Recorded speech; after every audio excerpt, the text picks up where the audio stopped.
علاقہ برار کی معزز اور محترم شخصیت حضرت مولانا مفتی حنیف صاحب قاسمی جو ہم تمام کے بڑے ہیں، وہ یہاں پہ تشریف رکھتے ہیں، اور اسی طرح سے ہمارے دیگر علماء کرام اور ہمارے امراوتی ودھان سبھا کے امیدوار جناب حاجی عرفان صاحب یہاں پہ تشریف رکھتے ہیں۔ ہم اپنی بات کا آغاز یہاں سے کرتے ہیں: چلتے ہیں دبے پاؤں کہ کوئی جاگ نہ جائے، چلتے ہیں دبے پاؤں کہ کوئی جاگ نہ جائے، غلامی کے اسیروں کی یہی خاص ادا ہے، اور ہوتی نہیں جو قوم حق بات پہ یکجا، ہوتی نہیں جو قوم حق بات پہ یکجا، اس قوم کا حاکم ہی فقط اس کی سزا ہے۔ اگر یہ قوم اور یہ ملت اسلامیہ اتحاد اور اتفاق کے ساتھ اپنی لیڈرشپ اور اپنی قیادت کو کھڑے نہ کرے تو اس کا جو حاکم ہوگا، جو ظالم ہوگا، جو ہمارے سروں پہ مسلط ہوگا، یہی اس کا حاکم بن کر رہے گا۔ کیونکہ یہ ایک ایسی سبھا ہے اور ایک ایسا اجلاس ہے جس میں آپ تمام لوگوں کے سامنے ملت اسلامیہ کے تعلق سے بہت ساری چیزوں کو رکھا جائے گا، اور آپ لوگوں سے سوال بھی کیا جائے گا، اور آپ لوگوں سے پوچھا بھی جائے گا۔ میں صرف آپ لوگوں کے سامنے چند باتیں عرض کرنا چاہتا ہوں، کیونکہ ہمارے درمیان ایک عظیم شخصیت موجود ہے۔ محترم دوستو، آج امراوتی شہر کے اندر اور امراوتی ودھان سبھا حلقہ کے اندر ہم تمام لوگوں کے لیے ایک گولڈن چانس آیا ہوا ہے، اور ہم اپنا امیدوار بآسانی یہاں سے جتا کر اسمبلی کے اندر بھیج سکتے ہیں، لیکن اس کے لیے ضروری ہے ہم تمام لوگوں کا اتحاد، ہم تمام لوگوں کا اتفاق۔ اگر ہم تمام لوگوں کا اتحاد اور اتفاق ایک بات پر ہو گیا کہ حاجی عرفان صاحب کو اسمبلی کے اندر بھیجنا ہے، تو پھر انشاءاللہ یہ بات دعوے کے ساتھ کہی جا سکتی ہے کہ دنیا کی کوئی طاقت حاجی عرفان صاحب کو اسمبلی کے اندر بھیجنے سے نہیں روک سکتی۔ لیکن شرط یہ ہے کہ ہم تمام لوگوں کو ایک ہونا پڑے گا۔ قرآن مجید کے اندر وَاعْتَصِمُوا بِحَبْلِ اللَّهِ جَمِيعًا وَلَا تَفَرَّقُوا کے ذریعے سے ملت اسلامیہ کو یہ پیغام دیا گیا ہے کہ ہم تمام لوگوں کو ایک ساتھ مضبوطی کے ساتھ ایک لاہ عمل بنانا ہوگا، اور ان لوگوں کے منہ پر زوردار تماچا رسید کرنا ہوگا جو اللہ کے نبی کی شان میں گستاخی کرتے ہیں، اور جو لوگ یہ کہتے ہیں کہ مسجدوں میں گھس کر مارا جائے گا، اور جو لوگ یہ کہتے ہیں کہ مسجدوں سے لاؤڈ اسپیکر اتارے جائیں گے، ان لوگوں کے منہ پر زوردار تماچا مارا جائے گا۔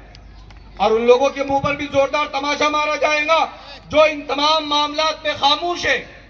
جو اپنی زبانوں کو نہیں کھولتے، جو اپنی بات لوگوں کے سامنے نہیں رکھتے۔ ہمارے ووٹ چاہیے، لیکن ہماری بات کوئی نہیں کرے گا۔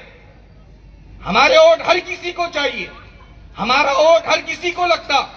لیکن ہماری قیادت کسی کو پسند نہیں، ہمارا بازو میں بیٹھنا کسی کو پسند نہیں، ہمارا اسمبلی میں جانا کسی کو پسند نہیں۔ تو میں آپ لوگوں کے سامنے یہ عرض کرنا چاہتا ہوں، آج امراوتی والوں کان کھول کے سن لیجئے، میں امراوتی شہر کے اندر جو انتشار اور نا اختلافی والی بات دیکھ رہا ہوں، میں پھر سید حسین احمد مدنی کی بات کو نقل کرتا ہوں، مولانا ابوالکلام آزاد کی بات کو نقل کرتا ہوں۔ اگر آپ کا شیرازہ بکھرا ہوا رہا تو یقین جانیے دشمنان اسلام آپ کو گاجر مولی کی طرح کاٹے گا۔ ایک بات کو یاد رکھیے، آپ کو اس زمین کے اندر میں حضرت مولانا علی میاں ندوی رحمۃ اللہ علیہ کے وہ جملے بھی آپ لوگوں کے سامنے دہرانا چاہتا ہوں۔ حضرت مولانا علی میاں ندوی رحمۃ اللہ علیہ نے کہا تھا، اگر اس قوم کا سیاسی شعور بیدار نہیں ہوا اور یہ قوم ایک بات پر یکجا نہیں ہوئی تو آج ہم فرض نمازیں پڑھ رہے ہیں، آج ہم چاشت، اوابین، اشراق سب پڑھ رہے ہیں، ایک وقت ایسا بھی آ سکتا ہے کہ آپ کے فرض نمازوں کے لالے پڑ جائے اگر ہم نے سیاسی شعور بیدار نہیں کیا۔ آج آپ لوگوں کے سامنے ملت اسلامیہ کا درد ہی ہم لوگ رکھ سکتے ہیں کہ اگر آج ہم لوگوں نے تقسیم ہو گئے، اگر آج ہم لوگ آپس کے اندر ڈیوائیڈ ہو گئے، تو یقین جانیے یہ علماء کرام جو اسٹیج سے آپ کو ایک ہونے کی صدائیں لگا رہے ہیں، آپ لوگوں کے سامنے دامن کو پھیلا رہے ہیں، یہ کس لیے پھیلایا جا رہا ہے؟ یہ علماء کرام جو آپ کے سامنے اپنی بات رکھیں گے، جو آپ کے سامنے حق بات کہیں گے، جو آپ کے سامنے اتحاد کی بات کریں گے، پھر ہم لوگ اگر ہمارا شیرازہ بکھر جاتا ہے.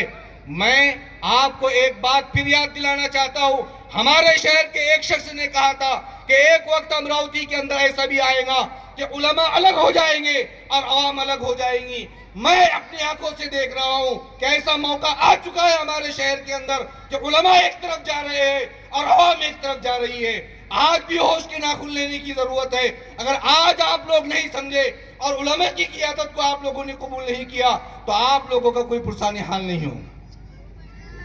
میں آپ کو یہ پھر کہہ رہا ہوں، ہمارا کوئی پرسان حال نہیں ہوگا. علماء آپ کو صدائے لگائے، علماء آپ کے سامنے بات رکھے اور پھر ہمارے ذہن کے اندر کوئی اور ہو، یہ کیسے ہو سکتا ہے؟ آج موقع ہے علماء کی بات کو اور علماء کے الفاظ کو آپ لوگ سن لے، اپنے ذہنوں کے اندر بٹھا لے، اپنے دل کے اندر بٹھا لے. آج اگر ہم لوگ نہیں سمجھے تو علماء کا اور جو RSS کا جو پلان ہے کہ علماء کو عوام سے دور کر دیا جائے، وہی کام ہمارے امراوتی شہر کے اندر ہو رہا ہے